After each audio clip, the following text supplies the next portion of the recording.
Assalamualaikum warahmatullahi wabarakatuh. Apa kabar kalian? Semoga kalian baik-baik saja dan tetap diberikan kesehatan oleh Allah Subhanahu wa Ta'ala. Bantu channel kami dengan cara subscribe dan tekan tombol lonceng kalian. Terima kasih. Semoga kisah ini bermanfaat. Ayah mana yang tak bangga melihat anaknya sukses dan hidup dengan bahagia? Begitu pula yang dirasakan oleh Agus. Agus adalah seorang duda yang bekerja sebagai pedagang kerupuk keliling yang hidup dengan ekonomi pas-pasan. Istrinya sudah berpulang 3 tahun yang lalu karena pendarahan pasca bersalin. Lalu sang bayi menyusulnya beberapa menit kemudian karena terlilit tali pusar. Suatu hari, Agus dikejutkan dengan penemuan kardus di salah satu tempat pembuangan sampah yang saat sedang dia keliling. Lalu dia mendekati kardus tersebut karena terdengar lirih suara tangisan bayi dari arah situ. Begitu dilihat, ternyata ada seorang bayi laki-laki yang sepertinya dibuang oleh orang tuanya. Lalu tanpa berpikir lama, Agus pun langsung membawa bayi itu beserta kardusnya. Meskipun dagangannya belum ada yang laku satupun, hati Agus gembira karena bertemu dengan bayi tersebut. Bak hadiah Tuhan yang tak terduga-duga, akhirnya dia memutuskan untuk membawa bayi itu pulang. Sesampainya di rumah, Agus meletakkan bayi itu di atas kasurnya. Tak terdengar lagi tangisan atau rintihan dari si bayi. Dia terlihat semakin lemas. Badannya yang kecil semakin terlihat ringkih. Nafasnya pun sudah semakin melemah. Tak tega melihat kondisi si bayi, Agus pun bergegas membeli dot dan susu formula saset di warung sebelah. Setelah selesai diberi susu, si bayi kembali menangis. Sungguh tangisan yang membuat hati Agus tersentuh. Artinya, dia telah menyelamatkan satu nyawa tak bersalah. Kemudian dia memandikan bayi itu dengan handuk basah. Diusapnya setiap bagian tubuh bayi mungil itu hingga bersih.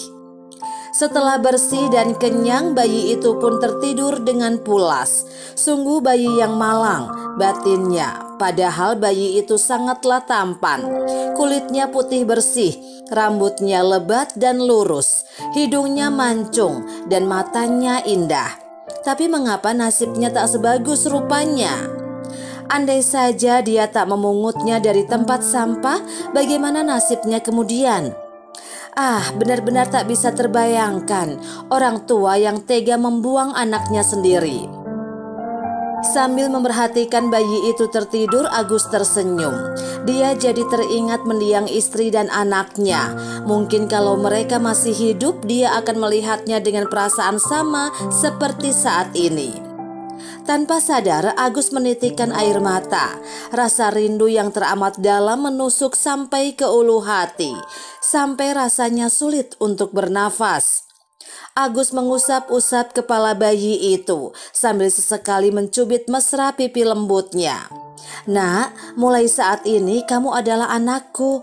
Aku akan memberimu nama Satria, agar kamu tumbuh sekuat kesatria dan bisa melindungi bapakmu yang semakin tua." Diciumnya kepala bayi mungil itu dengan segala pengharapan. Beberapa tahun berlalu, kini Satria telah tumbuh menjadi remaja yang cerdas. Tak hanya otaknya yang cemerlang, parasnya yang tampan membuat dirinya menjadi siswa terpopuler di sekolahnya. Banyak gadis-gadis yang mengantri hanya untuk berkenalan dengannya. Bahkan guru-guru pun banyak yang menjadikannya panutan karena sikapnya yang ramah dan suka menolong. Selain unggul di akademik, Satria juga unggul di ekstrakurikuler. Hal ini dibuktikan dengan medali-medali yang dia peroleh dari lomba basket yang selama ini dia ikuti. Bisa dibilang anak ini paket lengkap. Sudah pintar, tampan, berkelakuan baik, dan mudah bergaul. Hanya satu kekurangannya, yaitu dia tumbuh dari keluarga yang miskin. Satria pernah bertanya pada bapaknya, "Pak, banyak orang bilang rajin pangkal kaya, tapi kenapa bapak rajin tapi tetap miskin?"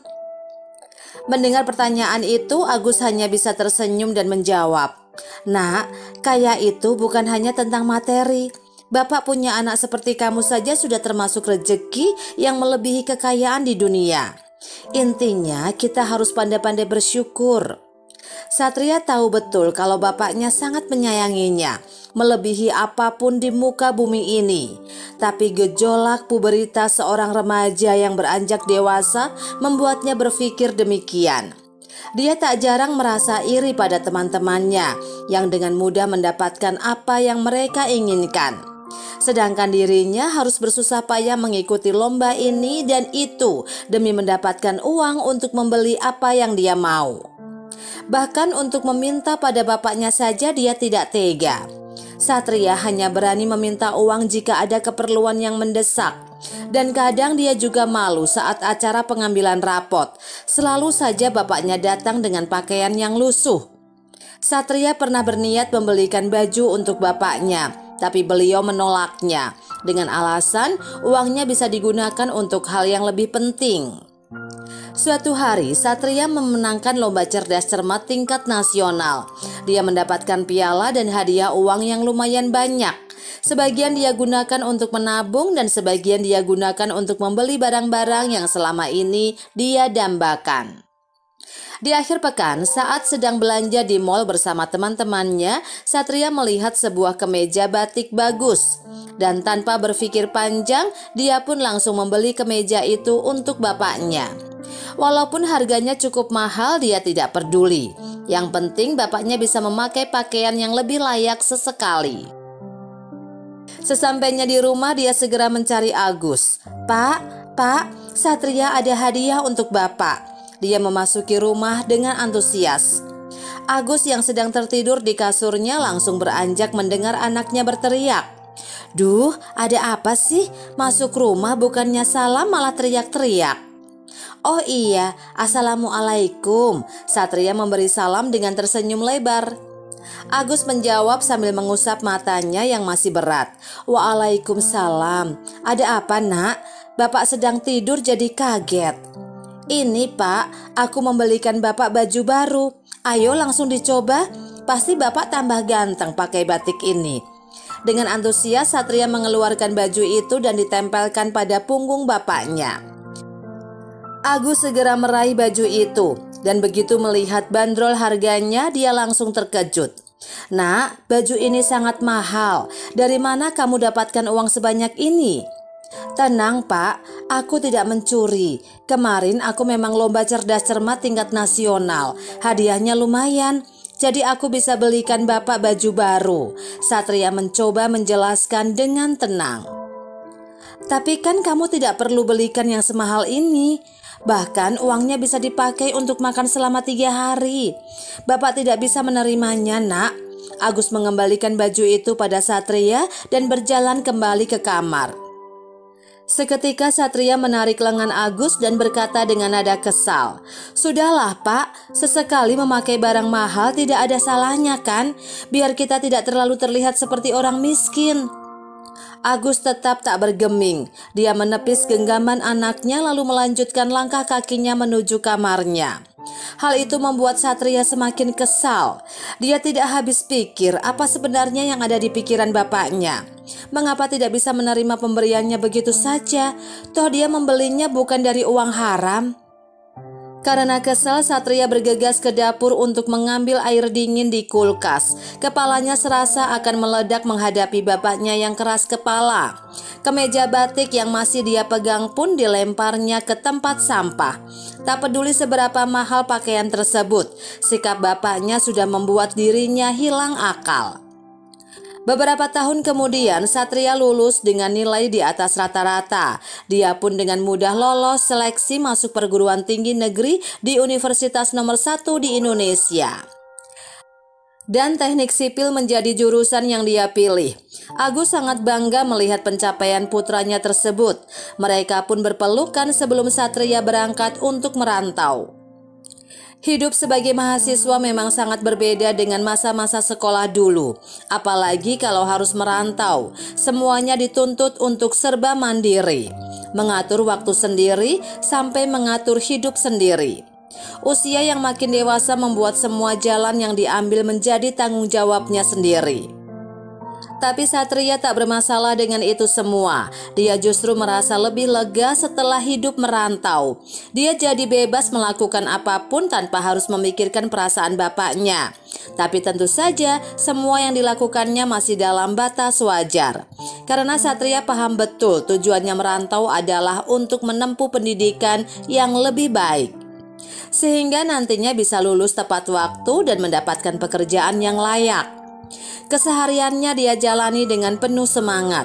Nilai-nilai dan prinsip yang selama ini diajarkan oleh bapaknya pun selalu dia pegang teguh.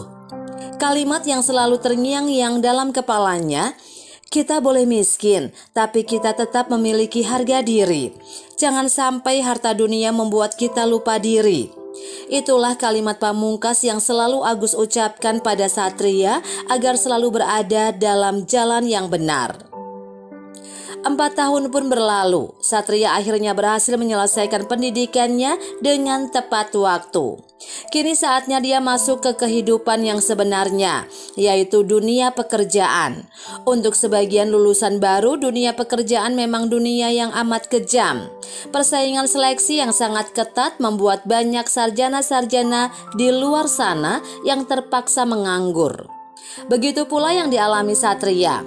Padahal dia lulus dari universitas terbaik dengan nilai yang cukup baik. Tapi persaingan dunia kerja membuatnya terpaksa menunggu sampai batas waktu yang tidak ditentukan. Kesana kemari Satria melamar pekerjaan, tapi nyatanya belum juga ada perusahaan yang cocok dan menerimanya bekerja. Hingga pada suatu hari Agus pulang dengan kabar gembira. Nak, Bapak ada kabar bagus untukmu. Agus menghampiri Satria yang sedang duduk merokok di teras. Satria yang hampir putus asa karena menganggur merespon dengan malas.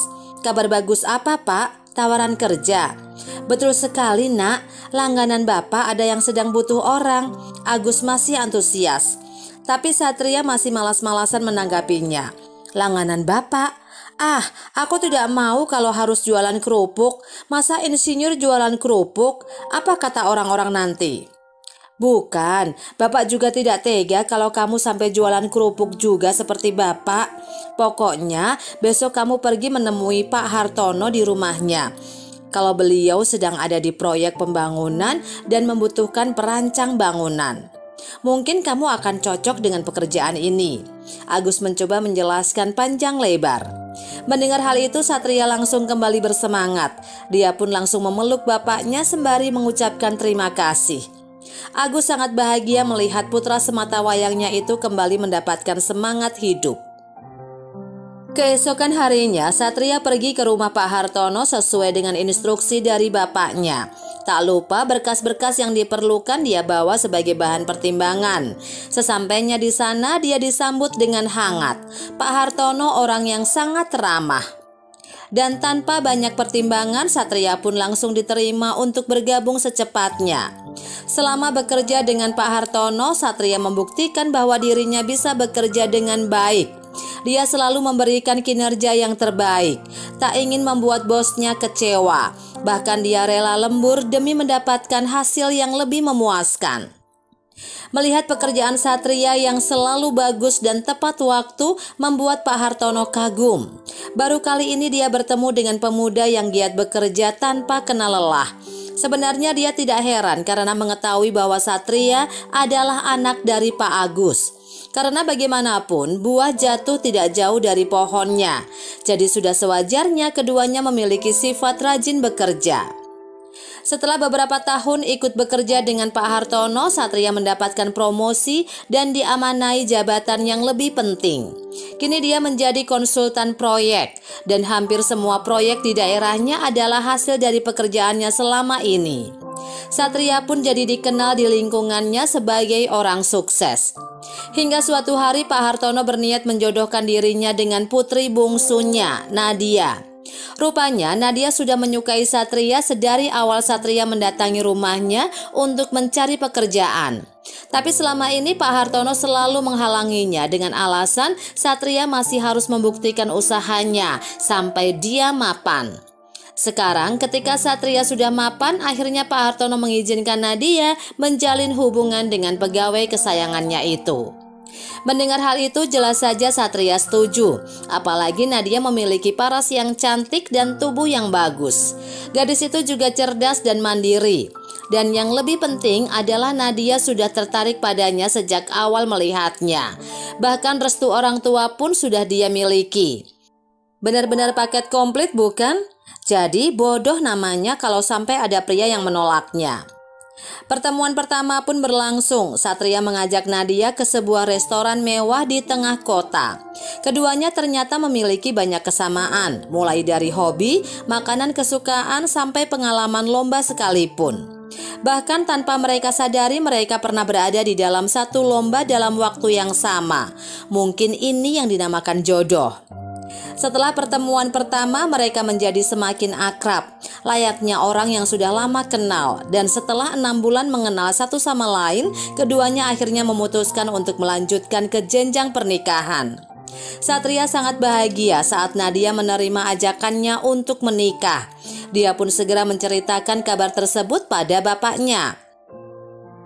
"Pak, aku akan segera menikah dengan Nadia," ucapnya dengan mata penuh binar. Tapi Agus justru lesu saat menanggapi. "Kamu yakin, Nak?" Mendengar respon bapaknya yang lesu, Satria pun bingung. "Kenapa bertanya seperti itu, Pak? Jelas aku yakin." Agus berkata dengan lembut sambil mengusap pundak anaknya. "Bukannya Bapak tidak setuju, tapi kamu tahu sendiri kan latar belakangmu dan calon istrimu sangat berbeda." Satria sedikit kesal mendengar perkataan itu. "Tapi kan sekarang Satria sudah sukses, Pak. Bapak juga tidak usah berjualan kerupuk lagi kalau mau." Agus menghela nafas dan berkata, "Bukan itu maksud Bapak. Dan Bapak juga tidak bisa berhenti berjualan kerupuk, karena itu sudah seperti kegiatan sehari-hari." Satria mencoba mencerna perkataan bapaknya.